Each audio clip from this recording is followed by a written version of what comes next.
Chairperson बनने के बाद भी अपनी मेल आईडी से उन्होंने पैसा ट्रांसफर करने की मेल भेजी, क्या इसका जवाब दिया?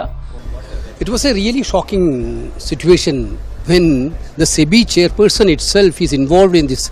इन्वेस्टिगेशन होना चाहिए, फ्री एंड फेयर इन्वेस्टिगेशन होना चाहिए, और खास करके जो ये पूरा मोडस ऑपरेंडाई है कि सेबी शांत रहा, सेबी ने ठीक से इन्वेस्टिगेशन नहीं की, अडानी समूह को लेकर कैसे उनका इनडायरेक्ट वहाँ पे इंटरेस्ट थे, तो ये जो इंटरेस्ट लिंक्ड हैं, जो क्विड को प्रो कोट है, उसकी जांच होनी चाहिए, उसका इन्वेस्टिगेशन होना चाहिए।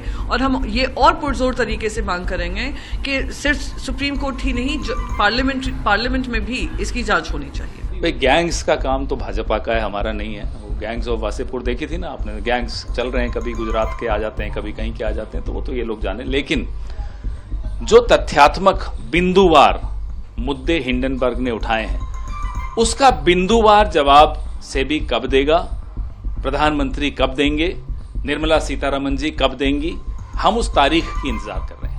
If they say XYZ company shares are going to fall, then they take a short position. So if the shares really fall, then they make profit out of it. So now what I would say is, as far as the group, what Hindenburg has said, that this group has done something wrong. So government should look into it. They should do an inquiry about it. If they want, they can also do a JPC. Leader of oppositions, Rahul Gandhiji's demand is a genuine demand, and we all know that this is a very serious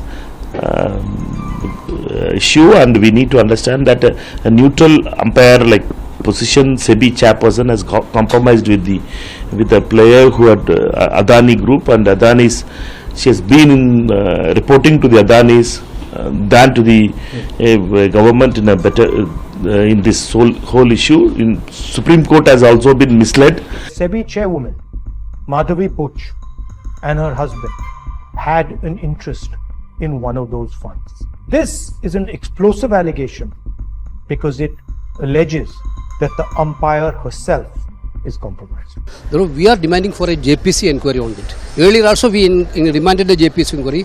Finally, Supreme Court has given a verdict. But I think that Supreme Court also misled. They have given a misleading report to the Supreme Court also. I think Supreme Court also will take a suo motu case against this. ये report जो तथ्य को सामने रखे हैं, जो details को सामने रखे हैं, ये बहुत ही जबरदस्त एक घोटाला का यहाँ पर्दाफाश हुआ है।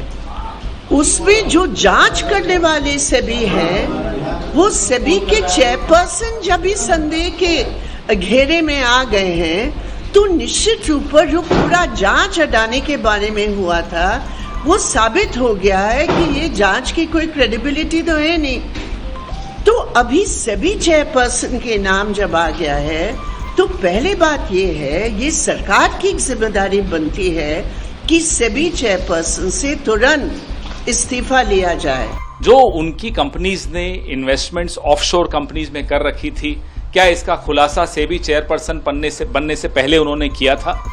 क्या भारत सरकार को इसका अंदेशा था कि इनकी कंपनीज की इन्वेस्टमेंट गौतम अदानी के भाई विनोद अदानी की ऑफशोर कंपनीज में है?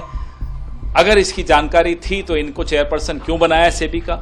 और अगर नहीं थी तो क्या कर रहे हैं सरकार में बैठकर? इस्तीफा दे दीजिए अगर आपको इतना ही नहीं मालूम पड़ता है तो।